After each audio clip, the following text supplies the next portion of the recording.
হুগলির পান্ডুয়ায় তৃণমূল নেতার দাদাগিরি, শুনানি কেন্দ্রে গিয়ে আধিকারিকদের হুমকির অভিযোগ, সেই ভিডিও ভাইরাল হয়েছে।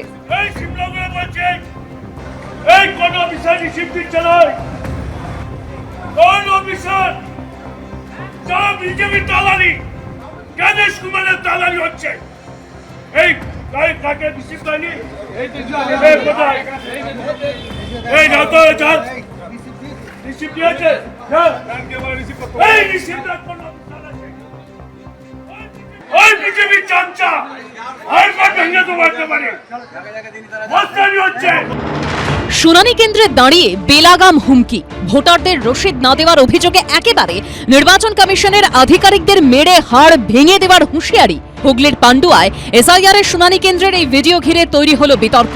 ভিডিওটি সোশ্যাল মিডিয়ায় পোস্ট করেছেন বিরোধী দলনেতা শুভেন্দু অধিকারী।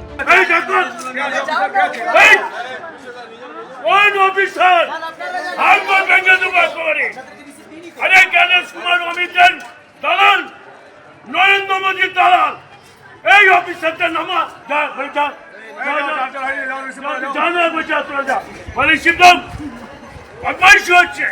ভিডিওটি পোস্ট করে শুভেন্দু অধিকারী সোশ্যাল মিডিয়ায় লিখেছেন, পান্ডুয়ার তৃণমূল ব্লক সভাপতি সঞ্জয় ঘোষ কিভাবে শান্তিপূর্ণভাবে চলা এসআইআর ব্যাহত করতে চাইছেন। তৃণমূল নেতা সঞ্জয় ঘোষ নির্বাচন কমিশনের আধিকারিককে সরাসরি হুমকি দিচ্ছেন। যেটা করছেন সেটা উনি নিজের সরকারের দিকে আঙুল তুলছেন। 26-এর রাজনীতি চোখে চোখ রেখেই হবে। 26-এর রাজনীতিতে ওই চিৎকারে কেউ মাথা গলাবেও না। হেয়ারিং এ নাম ডেকেছে, তার সবাইকে ডেকেছে, সেখানে রিসিভ কপি চেয়েছে বলে বলছে আপনাদের খবরের স্টাম্প মেরে দেবো। তাহলে সেখানে মানুষ প্রতিবাদ করবে না কেন? 19শে জানুয়ারি সুপ্রিম কোর্ট নির্বাচন কমিশনকে নির্দেশ দিয়েছিল কোন কোন নথিপত্র নেওয়া হচ্ছে তার রসিদ দিতে হবে ভোটারকে। এসআইআর এর শুনানি পর্ব যখন প্রায় শেষের পথে, তখনও বিভিন্ন জায়গায় সেই রসিদ দেওয়া হচ্ছে না বলে অভিযোগ। পান্ডুয়ার পাশাপাশি কলকাতা পুরসভার 70 নম্বর ওয়ার্ডের শুনানি কেন্দ্রে অনেক ভোটারই রসিদ পাননি বলে অভিযোগ। সেই খবর পেয়ে একেবারে শুনানি কেন্দ্রের ভিতরে চলে যান স্থানীয় তৃণমূল কাউন্সিলর। এইটা আপনি কেন লিখবেন? আপনারা লিখছেন, আপনারা লিখুন, এই পাসপোর্ট পেলাম লিখুন, এই পেলাম লিখুন, লিখে ফোন করে দিন।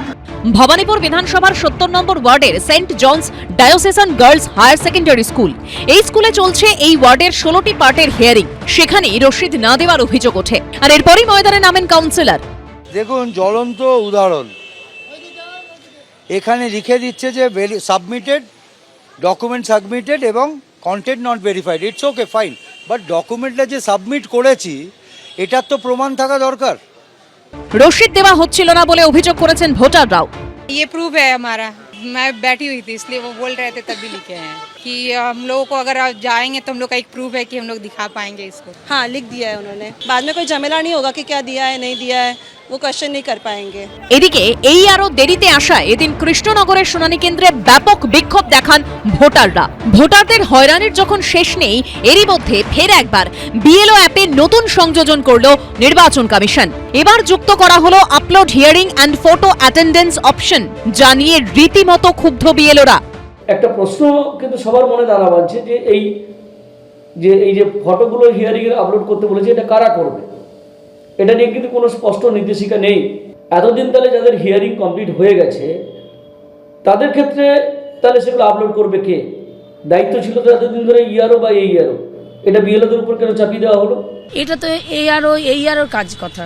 আবার এত আমাদের কাজের চাপ, এত এলাকায় গিয়ে হেনস্থা হতে হচ্ছে, এই কাজের এই পেপারস দাও ওই পেপারস দাও, তারপরে যদি আবার এটাও আমাদেরকে করতে হয়, তাহলে নির্বাচন কমিশন যাদের দায়িত্ব দিচ্ছে তারা না করে আমাদের উপর কেন চাপাচ্ছে?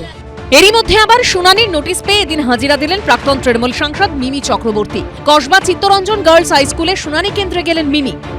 বাবার নামের মধ্যে সোমেশ চন্দ্র চক্রবর্তী আছে, because that's the middle name of my grandfather, Shailesh Chandra Chakraborty, আর আমার ডকুমেন্টে সোমেশ চক্রবর্তী আছে। So that was a confusion there, আর ওটা মিটে গেছে, কারণ কি আমার সব ডকুমেন্টে পাপা এখন সোমেশ চক্রবর্তী ইউজ করে, সো ওটাই। আর যেহেতু আমার বাবা বাইরে চাকরি করতেন, সো কোন সময় ভোট দিতে পেরেছে না পেরে ওটা পুরোটা ট্রেস করা আর কি, সেটা হয়ে গেছে। বেশ কিছু অফিসার মমতা বন্দ্যোপাধ্যায়ের কথাতে এবং অভিষেক বন্দ্যোপাধ্যায়ের কথাতে তারা ইচ্ছে করে মানুষকে হয়রানি করার চেষ্টা করছে। ডিএম, ভিডিও এবং এসডিও পুরো বিষয়টি করছে। এদিন পান্ডুয়ার এসআইআর এর শুনানিতে হাজিরা দেন প্রাক্তন ভারতীয় ফুটবল অধিনায়ক রহিম নবীও।